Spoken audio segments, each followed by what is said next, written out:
objectifs pouvant être à chaque instant comparés avec le but de toute institution politique en soit plus respecté, afin que les réclamations des citoyens, fondées désormais sur les principes simples et incontestables, tournent au maintien de la Constitution et au bonheur de tous.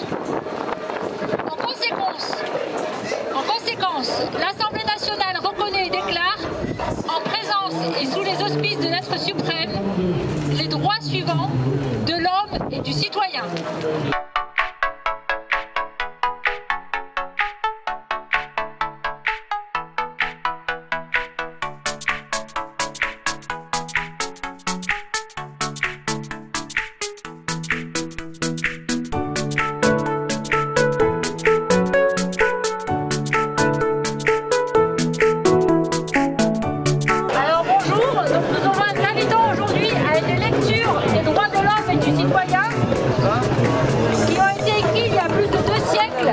Pour les comparer justement à l'actualité de maintenant, il est nécessaire de connaître les droits pour mieux les faire valoir. Déjà, est-ce que certains veulent intervenir et voudraient commenter ce préambule, le préambule de la Déclaration des droits de l'homme? Les droits doivent être connus de tous pour que chacun puisse s'en prévaloir. Le préambule invite à appeler au pouvoir législatif et exécutif quels sont les buts de toute institution politique, puis définis à l'article 2. Les principes sont décrits comme simples et incontestables. Le bonheur de tous est l'objectif central. Article 1er. Les hommes naissent et demeurent libres et égaux en droit. Les distinctions sociales ne peuvent être fondées que sur l'utilité commune.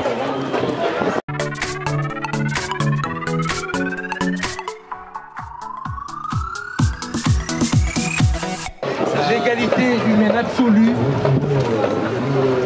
l'accès à tous pour la même justice pour tous, et non pas une justice selon que vous soyez pauvre, que vous soyez riche, que vous soyez un travailleur ou un locataire du RSA. Nous avons tous droit, nous avons tous les mêmes droits, nous avons tous accès à la justice, elle doit être la même pour toutes et pour tous, selon notre genre, notre couleur, nos orientations sexuelles ou opinions politiques.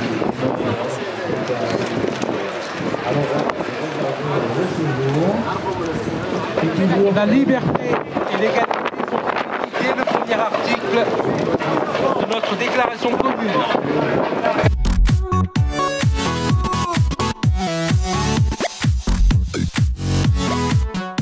De toute association politique et la conservation des droits naturels et imprescriptibles de l'homme.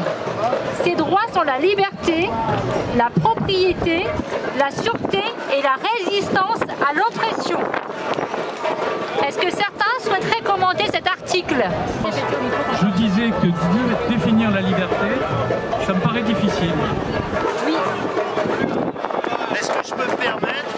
Oui. Alors il y a une notion qui est quand même connue de tout le monde. La liberté, c'est la liberté absolue de chacun de faire tout ce que bon lui semble. Cette liberté s'arrête au moment où commence celle de son voisin. Oui, je veux bien, mais c'est pas écrit dans le texte. Si, Alors, vas-y. pour un détail, en fait, la liberté est définie dans l'article 4. Et nous en sommes essentiellement à l'article 2, où justement on explique que le but de toute association politique n'est pas autre chose que de conserver les droits. Les associations politiques sont faites pour conserver les droits. Outre le droit de propriété, la déclaration définit 3 droits. Premièrement, la liberté, qui sera donc définie dans l'article 4. Deuxièmement, la sûreté. C'est un concept plus large que seule la sécurité. Car la sûreté inclut non seulement la sécurité pour sa personne, mais aussi la capacité de ne pas être écrasé par des lois ou des pratiques arbitraires. Et enfin, la résistance à l'oppression. Principe qu'il devient nécessaire d'appliquer lorsqu'un pouvoir politique sort du cadre cadre de la Déclaration des droits de l'homme et du citoyen et ne la respecte pas. La Déclaration des droits de l'homme et du citoyen incluse dans le préambule de la Constitution du 24 juin 1793, celle de la Première République, ira sur le sujet très loin, allant jusqu'à garantir à son article 35 l'insurrection comme le plus sacré des droits et le plus indispensable des devoirs, dans le cas où le gouvernement viole les droits du peuple.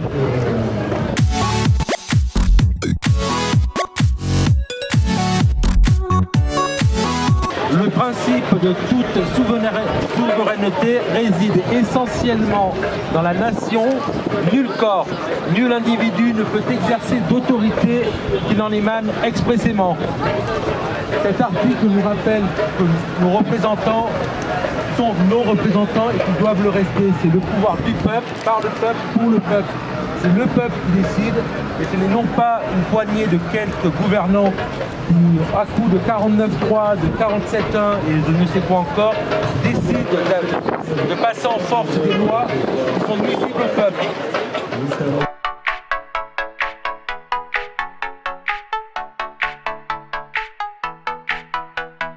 Article 4. La liberté consiste à pouvoir faire tout ce qui ne nuit pas à autrui. Ainsi, l'exercice des droits naturels de chaque homme n'a de bonne que celle qui assure aux autres membres de la société la jouissance de ces mêmes droits. Ces bornes ne peuvent être déterminées que par la loi.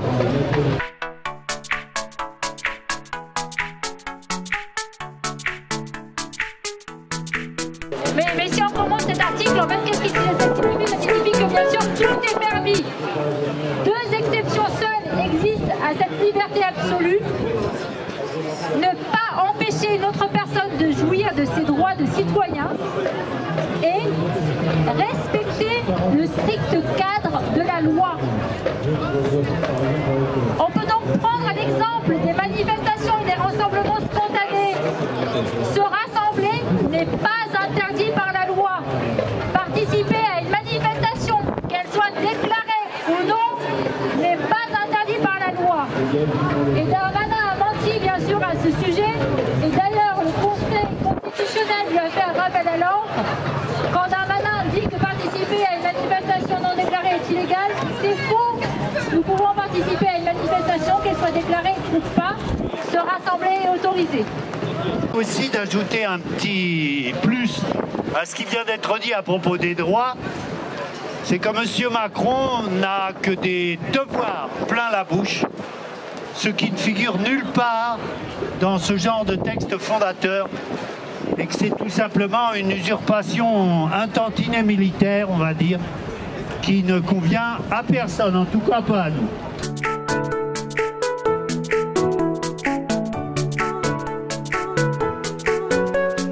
Article 5. La loi n'a le droit de défendre, c'est-à-dire d'interdire, que les actions nuisibles à la société. Tout ce qui n'est pas défendu, c'est-à-dire interdit par la loi, ne peut être empêché et nul ne peut être contraint à faire ce qu'elle n'ordonne pas. La loi ne peut interdire que ce qui est nuisible à la société. Pourtant, certaines choses nuisibles ne sont pas interdites. Exemple, accaparer la richesse quand des gens meurent dans la rue, construire des bassines qui privatisent l'eau, etc. Plein d'exemples possibles. À l'inverse, certaines choses utiles ou de pure humanité sont interdites. Exemple, le délit de solidarité.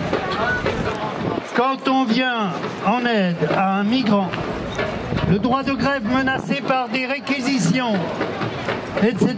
À noter, quand une situation n'est pas dans un cadre prévu par la loi, elle est par défaut autorisée. La loi est l'expression de la volonté générale.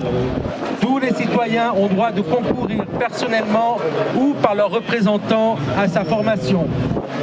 Elle doit être la même pour tous soit qu'elle protège, soit qu'elle punisse. Tous les citoyens étant égaux à ses yeux sont également admissibles à toute dignité, place et emploi public selon leur capacité et sans autre distinction que celle de leur vertu et de leur talent.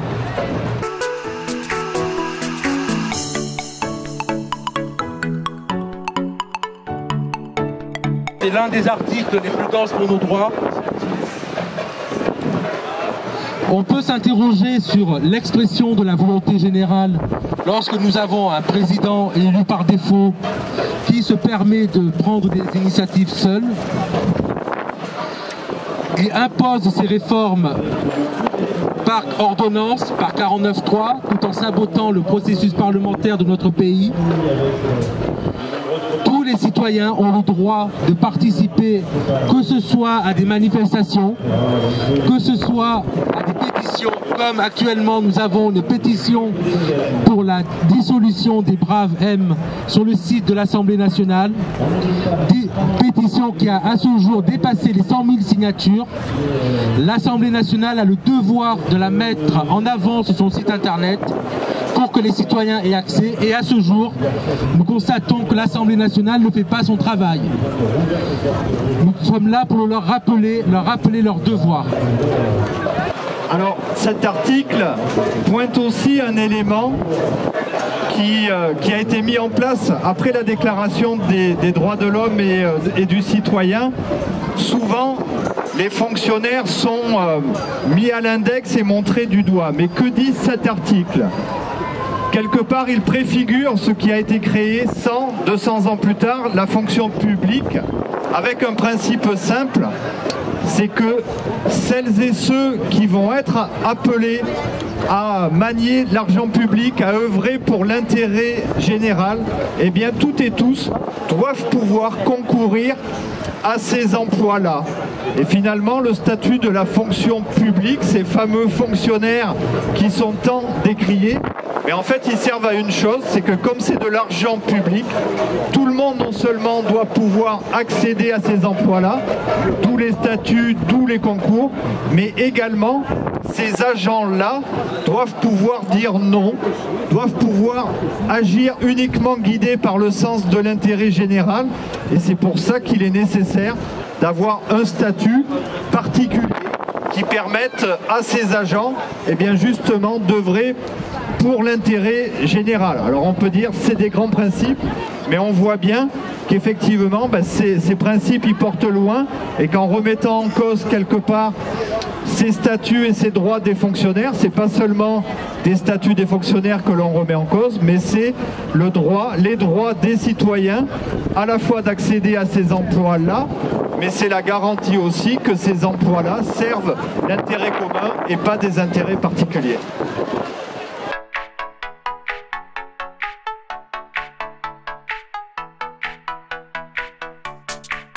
Article 7. Nul homme ne peut être accusé, arrêté ou détenu que dans les cas déterminés par la loi et selon les formes qu'elle a prescrites. Ceux qui sollicitent, expédient, exécutent ou font exécuter des ordres arbitraires doivent être punis. Mais tout citoyen appelé ou saisi en vertu de la loi doit obéir à l'instant. Il se rend coupable par la résistance. Arbitraires et abusives sont des ordres arbitraires. Soit ces arrestations menées par l'autorité administrative interviennent contre des individus dont on présume la volonté de commettre une quelconque infraction, elles sont alors préventives, soit ces arrestations interviennent après qu'une infraction a été commise, mais contre des individus pris au hasard dans la foule. Elles sont alors arbitraires. Non seulement cette politique contrevient au plus essentiel de nos libertés individuelles et collectives, liberté d'aller et venir, liberté de se réunir, liberté de manifester, mais encore elle dissuade les citoyennes et les citoyens de participer aux manifestations et à la vie démocratique de notre pays. Là, bien sûr, on pense à nos camarades qui ont été mis en garde à vue vue de manière complètement arbitraire, que ce soit des jeunes lycéens qui avaient entre 14 et 16 ans, qui ont été mis en garde à vue, certains pendant plus de 24 heures sans aucune raison. Aux 3 du Prado, qui étaient juste allés devant une permanence de Zemmour pour lui dire qu'il n'était pas le bienvenu à Marseille et qui ont été mis en garde à vue, puis ensuite qui ont été amenés au remède de manière préventive. D'ailleurs, nous profitons de dire que donc les 3 du Prado invitent à une cagnotte en ligne, si jamais vous voulez regarder sur internet les 3 du Prado, pour les aider dans cette affaire. On a aussi l'exemple flagrant à Paris où 300 personnes ont été arrêtées de manière arbitraire à la suite de l'ordonnance du 49.3, dont des pauvres élèves qui étaient en voyage scolaire et dont l'ambassade d'Autriche a dû intervenir. Des petits Autrichiens qui étaient juste en sortie à Paris.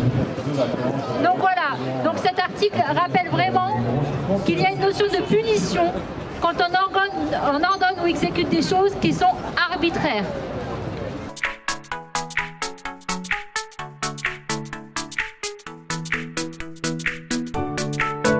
Alors, la loi ne doit établir que des peines strictement et évidemment nécessaires.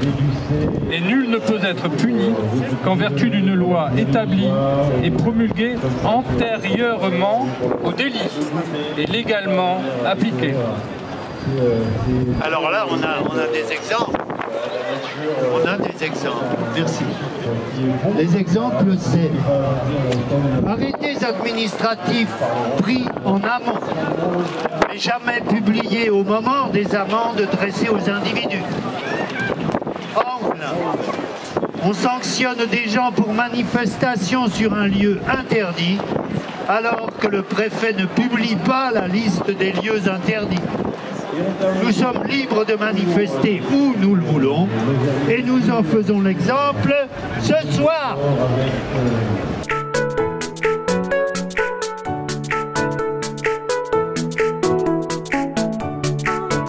Tout homme étant présumé innocent jusqu'à ce qu'il ait été déclaré coupable, s'il est jugé indispensable de l'arrêter, toute rigueur qui ne serait pas nécessaire pour s'assurer de sa personne doit être sévèrement réprimée par la loi.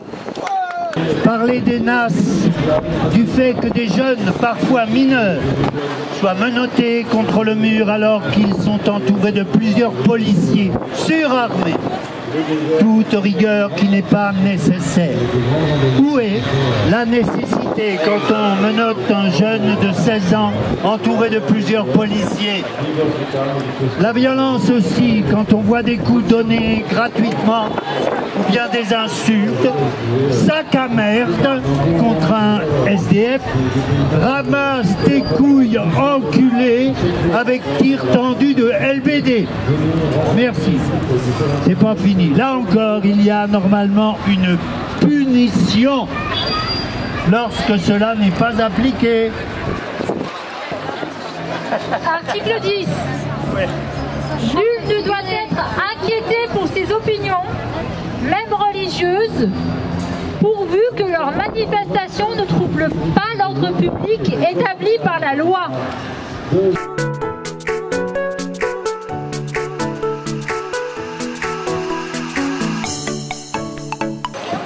Cet article est celui qui protège les discriminations religieuses. Combien de femmes sont insultées, harcelées ou agressées parce qu'elles portent le voile? Combien d'hommes subissent la même chose parce qu'ils portent la kippa? La loi de 1905 a précisé que la République ne reconnaît aucun culte. Elle est aveugle à la religion, ce n'est pas son sujet. En gros, qu'on foute la paix aux gens. Par ailleurs, cet article aussi protège pour des opinions politiques. Or, la répression du mouvement social et écologique montre que Macron bafoue ce droit.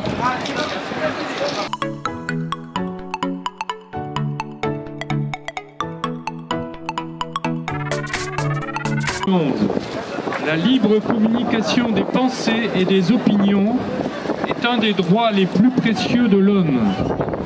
Tout citoyen peut donc parler, écrire, imprimer librement, sauf à répondre de l'abus de cette liberté dans les cas déterminés par la loi. Cet article qui garantit le droit à manifester et qui est mis en cause par Macron. Par ailleurs, notre collègue Thomas Porte avait le droit de participer à une action syndicale avec une caricature de Dussopt. Il n'aurait pas dû être sanctionné. La loi interdit en revanche le racisme, exprimé par un député RN contre Carlos Martins, Bilongo. Et enfin, référence à la loi Kasbarian, qui tend à criminaliser également le fait d'informer sur les droits des personnes occupantes sans droit ni titre. Les squatteurs, c'est une manière de jeter dehors des gens qui habitent illégalement dans un endroit qui n'est pas forcément une propriété privée au sens où quelqu'un aurait été privé de son logement au profit de quelqu'un d'autre, mais en général de lieux qui sont inhabités, des locaux commerciaux éventuellement, où s'installent des gens qui n'ont nulle part où dormir, et que donc il serait peut-être pas inintéressant de réquisitionner au nom de l'abri qui doit être logiquement offert à toute personne. Oui, et pour en rajouter à ce sujet, à Marseille, et ça s'est étendu à d'autres villes, il y a des locataires qui sont dans des HLM et qui ont vu leur charge augmenter de 250 € par mois. C'est-à-dire que loyer et charges inclus, ils doivent rajouter chaque mois 250 €. Alors que s'ils sont justement à HLM, habitation à loyer modéré, c'est que leurs revenus sont modérés et qu'ils ne sont pas en mesure d'apporter une telle hausse de charges. Pourquoi? Parce que quand Macron nous dit qu'il va y avoir seulement maximum 15% d'augmentation des prix du gaz et de l'électricité, c'est un mensonge. Ce 15% n'est pas par rapport au prix que vous payez, et pour un prix qui est parfois 5 fois plus élevé que le prix payé initialement. D'où ces hausses exorbitantes, qui sont bien sûr tout à fait légales, mais ça contredit complètement le discours du gouvernement, et ça va à l'encontre de ce qu'on doit faire pour les personnes pour qu'elles puissent garder un loyer. Et en parallèle, faire cette loi pour faciliter les expulsions, c'est vraiment immonde de faire ça en ce moment.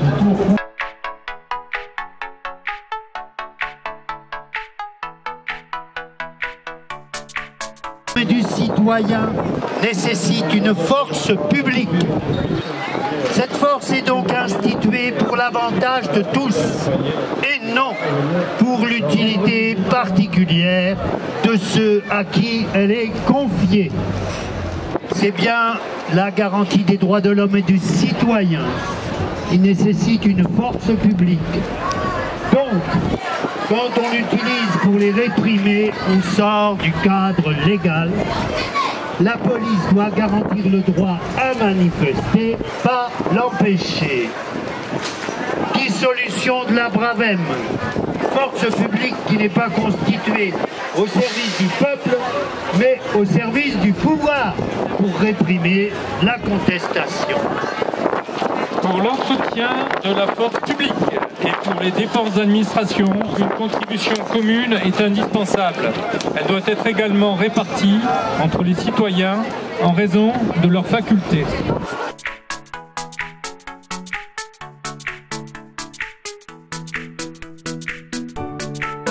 Relever le fait que c'est pour la police, initialement, que l'on crée l'impôt. C'est important ça. Révolution fiscale. Pour imposer bien davantage les riches, taxation des super-profits, rétablissement de l'ISF, suppression de la flat tax, lutte efficace contre l'évasion fiscale. Stopper la casse des droits sociaux par l'austérité budgétaire et donner les moyens de la bifurcation écologique. Oui. Une petite remarque personnelle, je la tente, tiens. On parlait de la taxation des super-profits. Ça m'a rappelé une petite idée que j'ai eue, c'est que quand on a parlé des super profits au mois d'octobre, les super profits, pour moi, je les mettais dans la catégorie des biens mal acquis, pour lesquels il y avait une loi qui avait été faite. Et je trouvais que il n'y avait même pas de loi à faire par rapport au super profit parce qu'il y a une loi pour les biens mal acquis. Voilà. Ouais, bravo.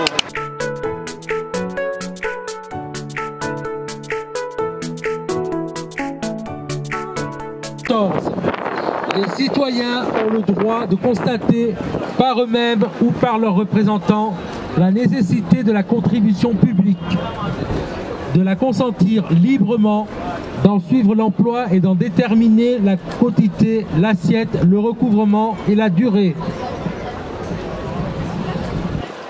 Le vote de l'impôt et la surveillance de l'usage qui en est fait font partie des droits fondamentaux des citoyens.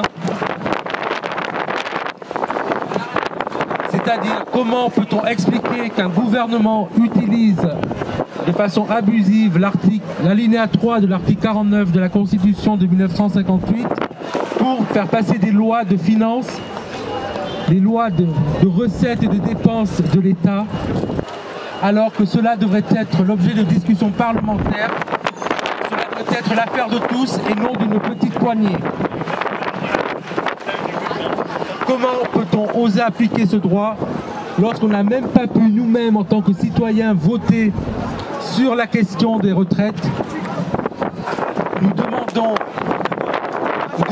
assez urgemment la mise en place d'un RIC ou d'un RIP pour la réforme des retraites pour que l'on puisse s'exprimer par voie référendaire.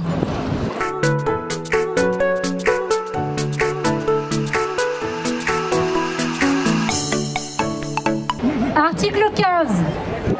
La société a le droit de demander compte à tout agent public de son administration.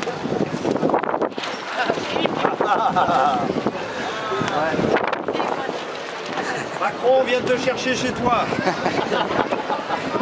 Et s'ils cherchent un responsable, dites-leur chaque jour, vous l'avez devant vous. Le seul responsable de cette affaire, c'est moi. S'ils veulent un responsable, il est devant vous. Qu'ils viennent le chercher. Nous demanderons des comptes à M. Darmanin, qui a envoyé 3000 gendarmes garder un trou au milieu d'un champ. Il doit démissionner. Nous demandons de contrôler les lieux de garde à vue. On demande des comptes aux policiers, agents publics. Importance du contrôle des parlementaires sur ces lieux de privation des libertés qui sont centraux dans l'organisation de la prévention. Tout à l'heure, c'est vrai qu'on parlait de nos camarades, des petits jeunes qui ont été envoyés en garde à vue. Quand ils nous racontent les conditions de la garde à vue, la puanteur qu'il y a dans ce commissariat de Noailles, aucune nourriture, aucune boisson donnée, un petit peu de nourriture moisie au bout de 24 heures, on se croirait vraiment revenu quelques siècles en arrière.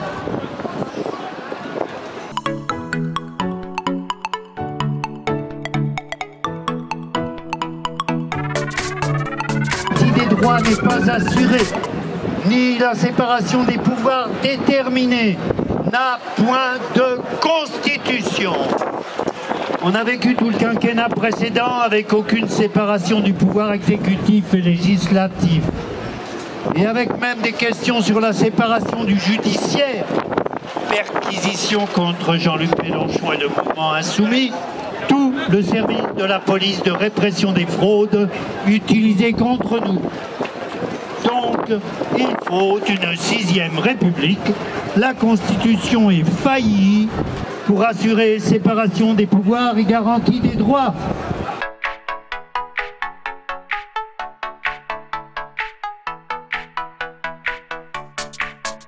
La propriété étant un droit inviolable et sacré, nul ne peut en être privé, si ce n'est lorsque la nécessité publique, légalement constatée, l'exige évidemment, et sous la condition d'une juste et préalable indemnité. Nous revenons là aussi sur la loi Kasbarian, la loi nommée anti-squat, une loi qui est scélérate pour les locataires, une loi faite pour les propriétaires. Et encore, ce ne sont pas les petits propriétaires comme vous et moi, ou les petits propriétaires, mais plutôt les propriétaires, les gros propriétaires qui possèdent X immeubles dans cette ville. Compagnie d'assurance. Aux compagnies d'assurance et compagnie. Ce sont les mêmes qui ont écrit ce texte, qui ont mis à disposition de la nation tous les biens du clergé pour rembourser la dette de l'État. Car n'oublions pas que c'est le 2 novembre 1789 et ce n'est pas un texte de Robespierre, mais de Talleyrand. Les biens du clergé deviendront ensuite biens nationaux. Et cet article nous renvoie également au préambule de la Constitution de 1946. Article 9. Tout bien, toute entreprise dont l'exploitation a ou acquiert les caractères d'un service public national ou d'un monopole de fait doit devenir la propriété de la collectivité. Donc, citoyens, citoyennes, restons mobilisés jusqu'à l'obtention du retrait de cette loi scélérate qui veut forcer le monde à bosser jusqu'à 64 ans. On ne se laissera pas faire. Et rendez-vous le 6 avril à 10h30, ici même pour manifester et dire non à cette réforme. On bloquera tout jusqu'à son retrait.